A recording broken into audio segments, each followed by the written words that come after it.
ఆ దాటున మీరు deputy CM అధికార దుర్వినియోగానికి పాల్పడ్డారని చెప్పేసి చాలా ఒక తీవ్ర స్థాయిలో ఒక ఆరోపణ చేశారు. ఆరోపణ చేయటమే కాకుండా మీరు కోర్టుకు కూడా వెళ్ళారు.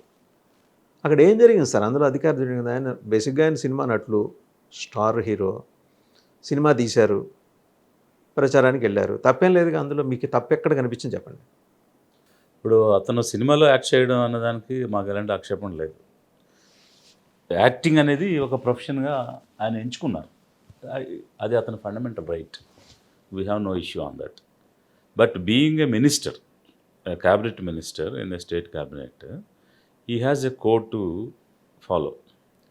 ఒకసారి మనం ప్రజా జీవితంలో, అది కూడా ఒక ఎగ్జిక్యూటివ్ పదవిలో ఉన్నప్పుడు, పబ్లిక్ సర్వెంట్గా వారు యాక్ట్ చేయాల్సిన అవసరం ఉంది. సో దాన్ని విస్మరించి నేను యాక్టింగ్ చేసుకుంటాను, వేరే వ్యాపారాలు చేసుకుంటాను అని అంటే, అప్పుడు వ్యాపారాలే చేసుకోవాలి కానీ ఇలా మంత్రిగా రాకూడదు. లిబరేషన్ కాంగ్రెస్ పార్టీ అనేది ఒక రాజకీయ పార్టీ. మేము రిప్రజెంటేషన్ ఆఫ్ పీపుల్స్ యాక్ట్ 1951 ప్రకారంగా రిజిస్టర్ చేసినాం. ఎనీ పొలిటికల్ రిజిస్టర్డ్ పార్టీ పబ్లిక్లో అవేర్నెస్ క్రియేట్ చేయడంతో పాటు ప్రభుత్వం చేసే తప్పుల్ని ప్రజల తరపున ప్రశ్నించడం అనేటువంటిది చేయడం ఒక బాధ్యత. సో అందులో భాగంగానే మేము వీరు చేస్తున్నటువంటి తప్పుల గురించి మాట్లాడాల్సి వచ్చింది. అంటే చాలామంది మంత్రులు ఉన్నారు, మీరు ఇతని గురించి ఎందుకు మాట్లాడారు అనే మాటలు కూడా వినిపిస్తున్నాయి. ఇప్పుడు ఎక్కడ తప్పు జరిగిందో, ఎవరు దుర్వినియోగం చేస్తున్నారో అది మాట్లాడతాం కానీ అందరిది మాట్లాడలేము.